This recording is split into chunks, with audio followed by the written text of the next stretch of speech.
Finding Your Everest. Article by Robert Medina. Can parents go too far in supporting their children's dreams?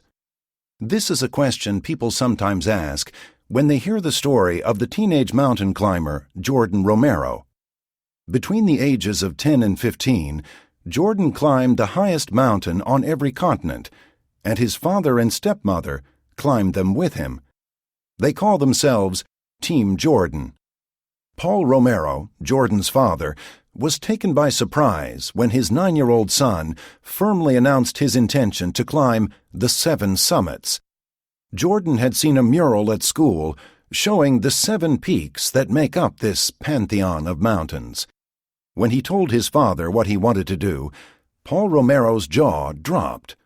Paul Romero is an experienced mountaineer, so he knew what was involved. He also knew his son. "We've always taught him to just think big, and we'll try to make it happen," Paul Romero said. But, as Romero later noted, there was a fine line between encouraging his son and pushing him too far.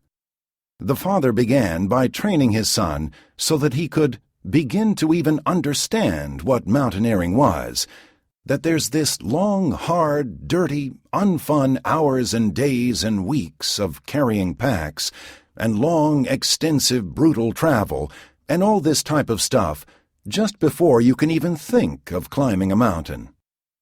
Jordan persevered, though, and in July 2006, when he was 10 years old, Jordan and his family climbed 19,300-foot-high Mount Kilimanjaro, the highest peak on the African continent. This was the first rung in the amazing ladder that Jordan Romero had set out to climb. Over the next 5.5 years, Team Jordan climbed Mount Elbrus in Russia, 2007, Mount Aconcagua in South America, 2007, Mount McKinley in North America, 2008, Mount Karsten's Pyramid in Australia, Oceania, 2009, Mount Everest in Asia, 2010, and Vinson Massif in Antarctica, 2011. In many of these climbs, Jordan set a world record as the youngest ever to climb the peak. When he completed the 7 summits at 15, he was the youngest person ever to accomplish that feat. It was the Mount Everest ascent, when Jordan was only 13 years old, that has created the greatest controversy.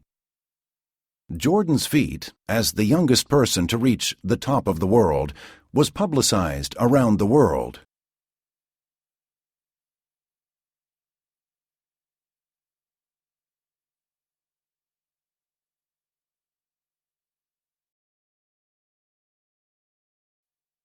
"How young is too young?" asked one newspaper headline. Many mountain climbers and medical experts questioned whether a 13-year-old boy could climb so high — Mount Everest is almost 30,000 feet high — without physically harming his body. Dr. Michael Bradley of the National Institute of Health noted, "Most 13-year-olds don't have the wiring to make cognitive life-and-death decisions and are not truly able to understand what they're signing on for." Another physician, Dr. Peter Hackett, reported that there are conflicting opinions about the effects on a young brain. Some theories say that a young brain is more resilient. Others say that it may be more vulnerable. Many climbers take exception to the publicity surrounding Team Jordan. Everest climber Todd Burleson summed it up by saying, "He's got his whole life to climb Everest. Being the youngest boy to climb is a fashionable, celebrity-oriented sort of thing. But it's not about the mountains. It's like trying to get your PhD at 10. Paul Romero claims that he is fully aware of the risks. There is a fine line between encouraging Jordan and pushing him too far, he says.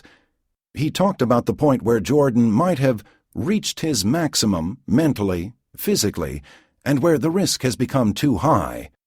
He said, "Jordan has just not even come close to that point yet." And what about Jordan, now that he has accomplished his goal of climbing the 7 summits before his 16th birthday? Unsurprisingly, he has a new mission. He calls it Find Your Everest. In 2012, Team Jordan set out to encourage young people to be active and healthy and to pursue their own adventures. In the process, he is inviting young people to join him in climbing the highest peak in each state.